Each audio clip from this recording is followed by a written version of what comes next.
Hello, मैं doctor Satyendra Kumar Singh, assistant professor political science, DAV PG college Siwan, Jayprakash university Chapra, सबका हार्दिक स्वागत करता हूं। आज हम लोग पीजी फोर्थ सेमेस्टर के अंतर्गत human rights and global warming topic के बारे में अध्ययन करेंगे।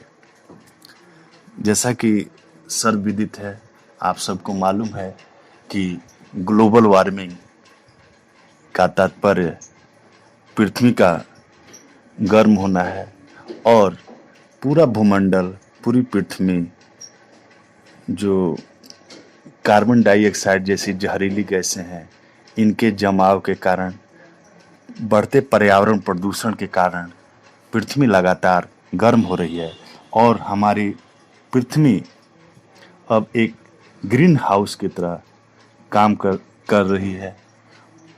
और इसका दुष्प्रभाव यह है कि जो ग्लेशियर हैं वो धीरे धीरे पिघल रहे हैं। उसके बाद से ग्लेशियर के पिघलने के फलस्वरूप जो द्वीपीय देश हैं वे धीरे धीरे अपने अस्तित्व को खोने के कगार पे हैं। इसका दुष्परिणाम यह है कि जो सूक्ष्म जीव है वो भी धीरे धीरे पृथ्वी से समाप्त हो रहे हैं। इससे ये होगा कि जो एक संतुलन चक्र है जीव जगत का पृथ्वी पर, वो अब उसका अस्तित्व भी संकट में है और बहुत सारे विश्व के द्वीपीय देशों के जो जन समूह है वो भी ग्लोबल वार्मिंग के चलते, पृथ्वी के गर्म होने के चलते अपने अस्तित्व को संकटग्रस्त मान रहे हैं, ऐसा उनको प्रतीत हो रहा है। फिर सबसे बड़ी बात है कि ग्लोबल वार्मिंग के चलते जो क्लाइमेट चेंज की जो समस्या है उससे भी पृथ्वी के जनजीवन प्रभावित हो रहा है। जलवायु परिवर्तन से निपटने के लिए उठाए गए कदमों की सुस्त चाल से इसके प्रभावित हो रहे समुदायों में स्वाभाविक रूप से निराशा बढ़ी है। परंपरागत राजनीतिक वैज्ञानिक पद्धतियों पर आधारित उक्त उपाय ज़्यादा प्रभावी साबित नहीं हो पा रहे थे। पीड़ित लोगों की समस्याओं की अनदेखी हो रही थी। और सबसे बड़ी बात यह थी कि मानवीय गतिविधियों के चलते वैश्विक तापमान में हो रही वृद्धि के लिए जिम्मेदारी तय करने की कोई व्यवस्था न होने से प्रभावित समुदायों को लगातार मुश्किलों का सामना करना पड़ रहा था। इन सब कारणों का सम्मिलित नतीजा यह रहा कि दिसंबर 2005 में कनाडा और अमेरिका में सक्रिय इन्यूट ने inter American commission on human rights के समक्ष एक अपील दायर की। अपील में इन्यूट ने आरोप लगाया था कि ग्रीन हाउस गैसों के उत्सर्जन को नियंत्रित करने में अमेरिका की विफलता से उसके मानवाधिकारों का उल्लंघन हो रहा है।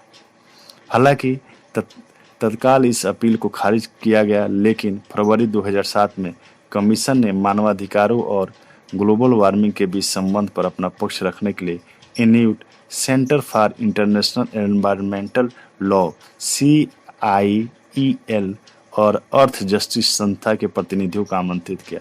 इस बैठक के काफ़ी उत्साहजनक परिणाम निकले और पहली बार यह माना गया कि ग्लोबल वार्मिंग के लिए मानव गतिविधियां ही जिम्मेदार है और इससे सबसे ज़्यादा प्रभावित भी इंसान ही होता है। इस लिहाज से आवश्यक है कि मानवाधिकारों के अंतर्गत जिम्मेदारी, उत्तरदायित्व और न्याय के दायरे में रहकर ही इस पर विचार किया जाना चाहिए। नवंबर 2007 में जारी किया गया माले घोषणा पत्र वैश्विक जलवायु परिवर्तन को मानवीय पक्षों से जोड़ने की दिशा में दूसरा बड़ा कदम था। इस घोषणा पत्र में स्पष्ट रूप से कहा गया कि मानवाधिकारों के पूरे उपभोग के नजरिए से जलवायु परिवर्तन बेहद महत्वपूर्ण है। इस घोषणा पत्र पर United Nations framework convention on climate change के बाली में हुए 13वें सम्मेलन में भी विचार किया गया। यह घोषणा की गई कि जलवायु परिवर्तन को केवल प्रकृति से ही जोड़कर नहीं देखा जाना चाहिए बल्कि यह मानव जीवन के अस्तित्व और उसकी सुरक्षा से भी सीधे तौर पर जुड़ा है। यह सही है कि जलवायु परिवर्तन की सबसे बड़ी वजह प्रकृति में आने वाला बदलाव है, लेकिन प्रकृति में आ रहे इन बदलावों के लिए इंसान और उसकी गतिविधियां ही जिम्मेदार है। मानवाधिकारों के लिए संयुक्त राष्ट्र के उच्चायुक्त ने भी इसकी हामी भरी और जोर देकर कहा कि जलवायु परिवर्तन के खतरे को कम करने और उससे निपटने के लिए मानवाधिकारों के दायरे के अंदर ही प्रयास किया जाना आवश्यक है। इन्हीं सब प्रयासों का नतीजा था कि 28 मार्च 2008 को संयुक्त राष्ट्र मानवाधिकार परिषद ने सर्वसम्मति से मानवाधिकार और जलवायु परिवर्तन पर प्रस्ताव संख्या 7/23 को मंजूरी दी। इस प्रस्ताव द्वारा पहली बार आधिकारिक तौर पर यह माना गया कि जलवायु में आ रहे बदलावों से विश्व भर में मानव जीवन पर तात्कालिक एवं दूरगामी प्रभाव पड़ते हैं और इससे मानवाधिकार भी प्रभावित होते हैं। इससे पैदा होने वाली परिस्थितियां मानवाधिकारों के उपभोग में बाधा का काम करती है। प्रस्ताव में उच्चायुक्त कार्यालय OHCHR को यह निर्देश भी दिया गया कि वह जलवायु परिवर्तन और मानवाधिकारों के बीच संबंधों का विश्लेषण करके परिषद के 10वें सत्र में अपनी रिपोर्ट पेश करे। साथ ही परिषद की बैठक में हुए विचार विमर्श को कोपेनहेगन में होने वाले United Nations framework convention on climate change के 15वें सम्मेलन से पहले सदस्य राष्ट्रों के समक्ष पेश किया जाए ताकि इस मुद्दे पर आगे विचार विमर्श हो सके। प्रस्ताव के दिशा निर्देशों के मद्देनजर 15 जनवरी 2009 को OHCHR ने अपने मध्ययन की रिपोर्ट प्रकाशित की। इस रिपोर्ट में बताया गया कि वैसे तो ग्लोबल वार्मिंग सभी तरह के मानवाधिकारों को प्रभावित करती है, लेकिन कुछ ऐसे अधिकार हैं जो जलवायु परिवर्तन के चलते विशेष रूप से प्रभावित होते हैं, जैसे जीने का अधिकार, भरपेट भोजन का अधिकार, पानी की उपलब्धता, स्वस्थ रहने का अधिकार और रहने के लिए आवास एवं स्वनिर्णय का अधिकार। इसमें यह भी कहा गया कि यूं तो ग्लोबल वार्मिंग पूरी दुनिया के लिए खतरा है, लेकिन कुछ खास इलाकों जैसे छोटे द्वीपीय राष्ट्र, समुद्र किनारे गहराई में बसे देश, बाढ़ प्रभावित इलाके या ऐसे देश जहां सूखा या मरुस्थलीकरण की समस्या है, जैसा कि मालदीव एवं माले आदि के लिए यह ज़्यादा खतरनाक है।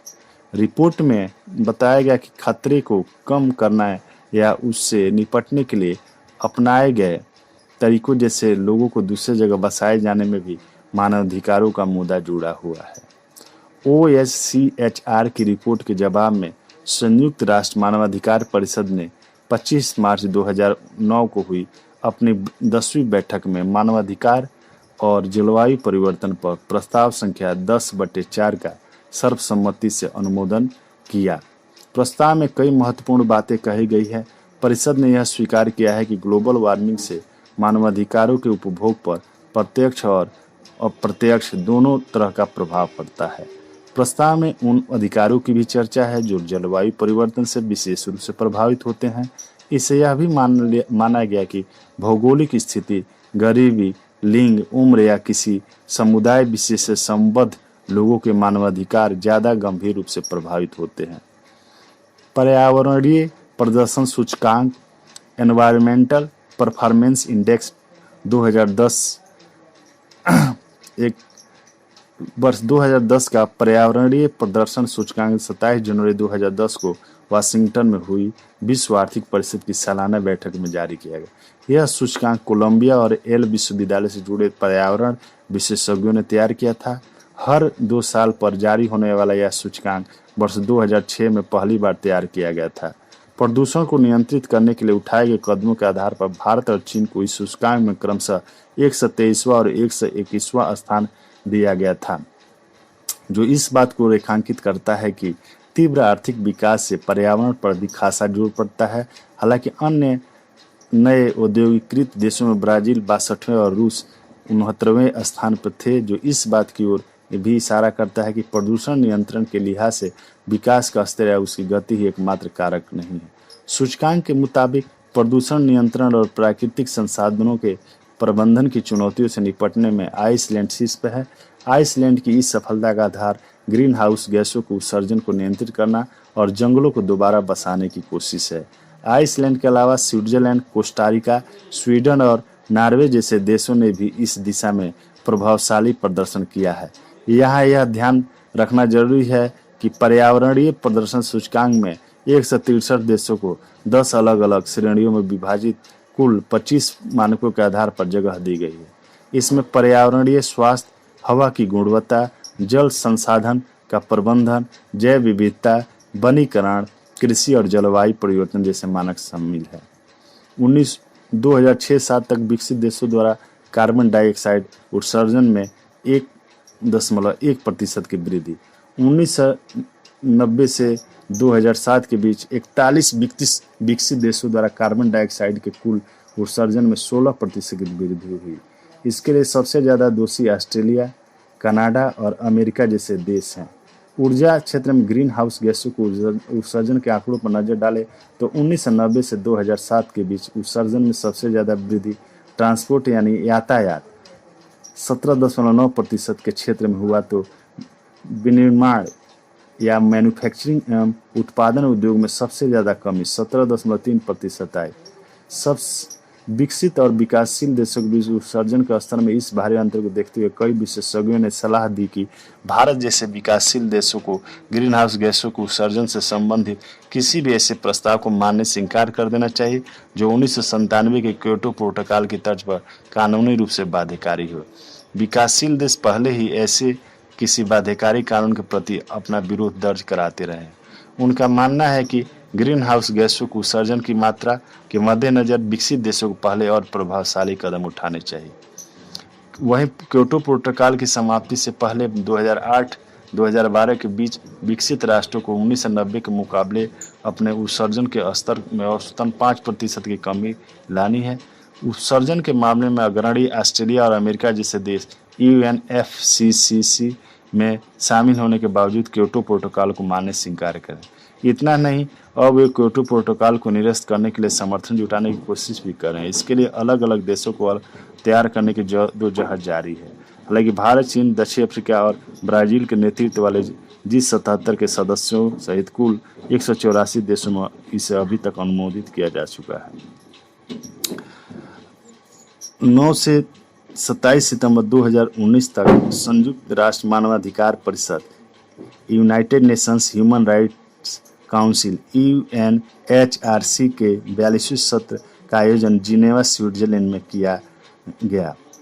इस महत्वपूर्ण बैठक में निम्नलिखित महत्वपूर्ण बिंदु को शामिल किया गया। इस बैठक का केंद्रीय बिंदु पर्यावरण एवं मानवाधिकारों के बीच संबंधों को परिभाषित करते हुए जलवायु संकट का समाधान निकालना रहा। परिषद में न केवल पारंपरिक मानवाधिकारों के मुद्दों को शामिल किया गया, बल्कि बदलते वैश्विक परिदृश्य में जलवायु परिवर्तन एवं डिजिटल परिदृश्य के संदर्भ में उत्पन्न मानवाधिकार के मुद्दों को शामिल किया गया। मानव पर वैश्विक तापमान का या वैश्विक तापमान या ग्लोबल वार्मिंग का विनाशकारी प्रभाव तटीय शहरों व द्वीपों के डूबने, जंगलों में आग लगने और ग्लेशियरों के पिघलने जैसे रूपों में स्पष्ट दिखाई दे रहा है। इस प्रकार का पर्यावरणीय आपातकाल संघर्ष, विस्थापन, सामाजिक तनाव, आर्थिक विकास में बाधा और असमानता को बढ़ावा दे रहा है, जो प्रत्यक्ष व अप्रत्यक्ष रूप से मानवाधिकारों के हनन से संबंधित है। संयुक्त राष्ट्र मानवाधिकार परिषद में कार्यवाही हेतु मार्गदर्शक में मुख्यतः 5 प्रमुख बिंदु को चिन्हित किया गया, जो निम्नलिखित है। जलवायु परिवर्तन, अधिकार, विकास और शांति में बाधा उत्पन्न करने के नवीन उपकरण के रूप में उभर कर सामने आया है। प्रभावी जलवायु कार्यवाही के लिए व्यापक और सार्थक भागीदारी की जानी चाहिए। पर्यावरण की रक्षा करने वालों के लिए बेहतर सुरक्षा प्रबंध की जानी चाहिए।